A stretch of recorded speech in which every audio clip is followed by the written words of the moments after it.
Hello everyone and welcome to study practically.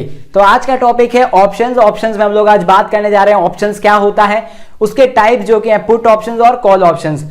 और मैंने futures और फॉरवर्ड्स कॉन्ट्रैक्ट्स और स्वैप्स के ऊपर पहली वीडियोस बनाई हुई है, वो आपको ऊपर आई कार्ड पे और नीचे डिस्क्रिप्शन में मिल जाएगी।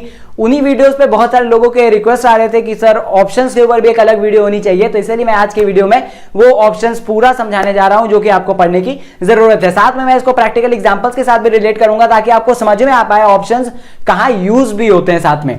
तो चलिए जल्दी से वीडियो को शुरू करते हैं।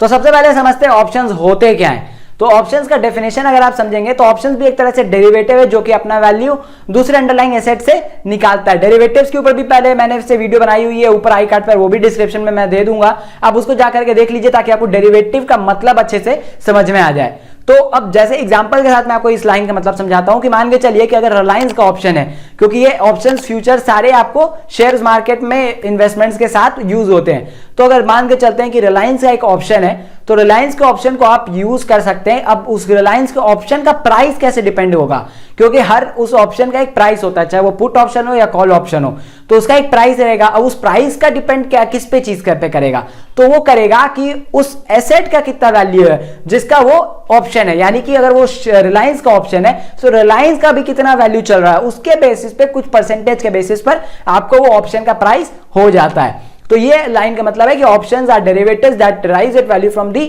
Underlying asset. तो यहां पे मान के चलते हैं कि अगर रिलायंस इसका अंडरलाइंग एसेट है तो ऑप्शन का वैल्यू उसके अंडरलाइंग एसेट से डिराइव किया जाता है। यानी कि रिलायंस का अगर शेयर का वैल्यू 1500 रुपए तो उसके हिसाब से कुछ आपको ऑप्शन का वैल्यू रहेगा 800-900 के हिसाब से, या कुछ भी ऐसा रह सकता है, कुछ जरूरी नहीं है कि 800-900 ही रहे।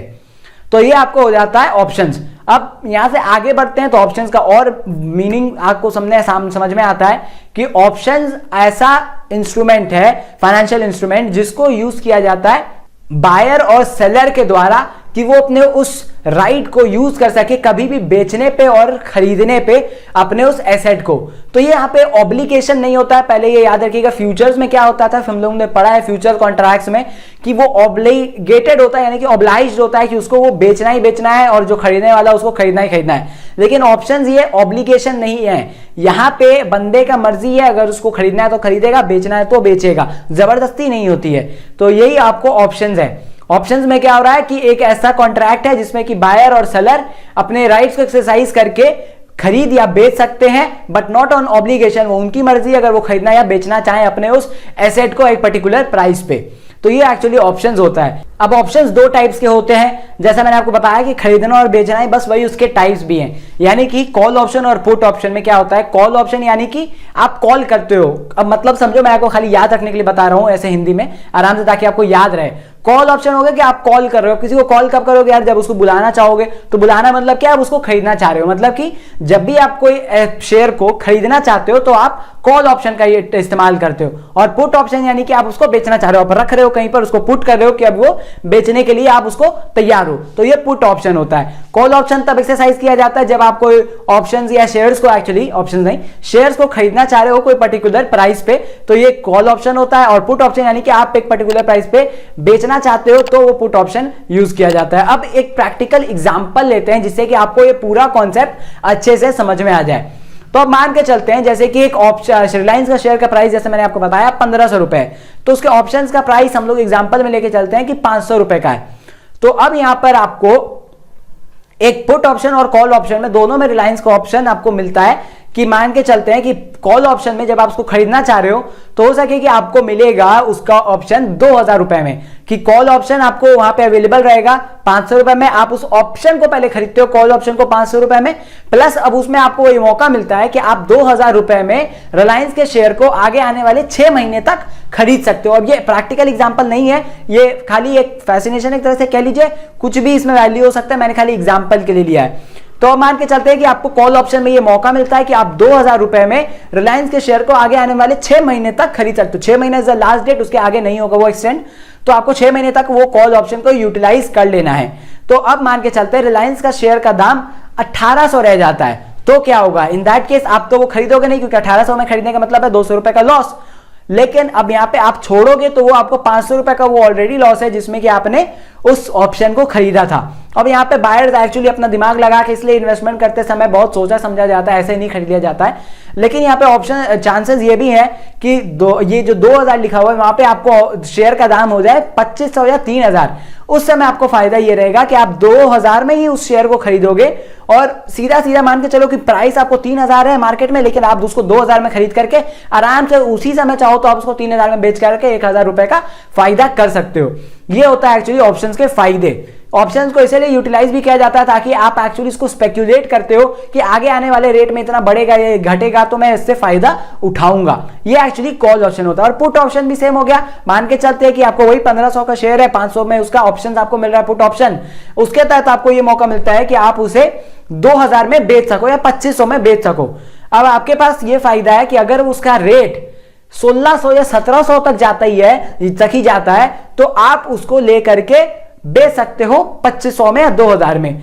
लेकिन उसमें शेयर्स नॉमिनेटेड रहते हैं, पहले से पता रहता है कि आप खाली 100 ही शेयर बेच सकते हो, 85 शेयर बेच सकते हो। नहीं तो ऐसे तो आप अभी के अभी 1000 शेयर लेकर के हजारों बेच दोगे प्रॉफिट में तो आप करोड़पति बन जाओगे। नहीं तो इतना नहीं होता, लेकिन उसमें सब कुछ पहले से ही क्लैरिफाइड रहता है कि इतने शेयर्स आप बेच सकते हो इस प्राइस तक में और इस समय तक के अंदर, या खरीद सकते हो। वही कॉल ऑप्शन के लिए अलग हो गया, पुट ऑप्शन के लिए भी वही खरीदना बेचना वाला खाली सीन हो गया। तो ये है एक्चुअली पूरा ऑप्शंस का सीन। ये फ्यूचर्स एंड ऑप्शंस दोनों यूटिलाइज होते हैं अभी भी फाइनेंशियल मार्केट्स में, क्योंकि ये दोनों इंपॉर्टेंट है जब भी कोई इन्वेस्टमेंट करना चाहता है तो। क्योंकि अगर आपको लॉन्ग टर्म में प्रॉफिट चाहिए और बिना अभी आपके पास उतने पैसे नहीं है, तो अगर आपको लगता है कि नहीं यार फ्यूचर में रेट बढ़ेगा या कुछ ऐसा घटेगा, तो आप उसके बदले, पूरे शेयर के बदले आप ऑप्शंस को यूटिलाइज कर लेते हो और ऑप्शंस खरीद करके आप उसका इस्तेमाल कर लेते हो। लेकिन मैंने जैसे पहले ही बताया था, फ्यूचर्स की तरह ये नहीं है। यहां पे आपको ऑब्लिगेशन नहीं है कि आपको जबरदस्ती खरीदना है या बेचना है, ये आपकी मर्जी है। अगर आप उसको चाहो तो खरीद सकते हो, नहीं चाहो तो नहीं खरीदो।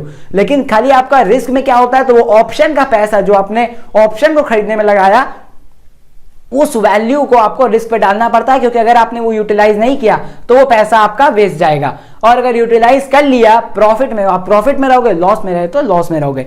लेकिन ऑप्शन में बेसिकली लोग दिमाग से खेलते हैं और एक्चुअली प्रॉफिट कमा लेते हैं। अब ये मेरा कोई इन्वेस्टमेंट का सब्जेक्ट नहीं है, तो इसलिए मैं आपको ये नहीं बोल रहा कि आप किसमें इन्वेस्ट करो किसमें मत करो। लेकिन बेसिकली मैंने आपको यहाँ पे कनेक्शन बताया है कि कैसे इन्वेस्टमेंट्स आपको ऑप्शंस और फ्यूचर्स के साथ रिलेट करती है, और यही आपको थ्योरी में पढ़ना होता है। ये मैंने आपको प्रैक्टिकल एग्जांपल के साथ अभी रिलेट करके बताया। तो बस यही था आज के वीडियो में। आशा करता हूं कि आपको अच्छी लगी हो तो लाइक जरूर करिएगा और अपने दोस्तों में इसको ज्यादा से ज्यादा शेयर कर दीजिएगा। अब यहां पे क्या रह जाता है, तो ऑप्शंस में ग्रीक्स जो आपको वर्ड यूज होता है, जिसमें कि अलग अलग वर्ड्स होते हैं, अलग अलग फॉर्मूलाज होते हैं, अलग अलग टर्म्स यूज होते हैं, उसके लिए मैं अलग से वीडियो बनाऊंगा। इसको वीडियो को मैं आगे बड़ा नहीं करना चाहता हूं, इसलिए मैं उस वीडियो में अलग से पूरा एक्सप्लेन करूंगा कि क्या ऑप्शंस के ग्रीक्स होते हैं। तो आप उस वीडियो को देख लीजिएगा, वो भी आपको ऊपर आई कार्ड पे और नीचे डिस्क्रिप्शन में मिल जाएगी। मिलते हैं और कोई ऐसी इंटरेस्टिंग सी टॉपिक में, तब तक के लिए सीखते रहिए, सिखाते रहिए और मेरे साथ बोलते रहिए।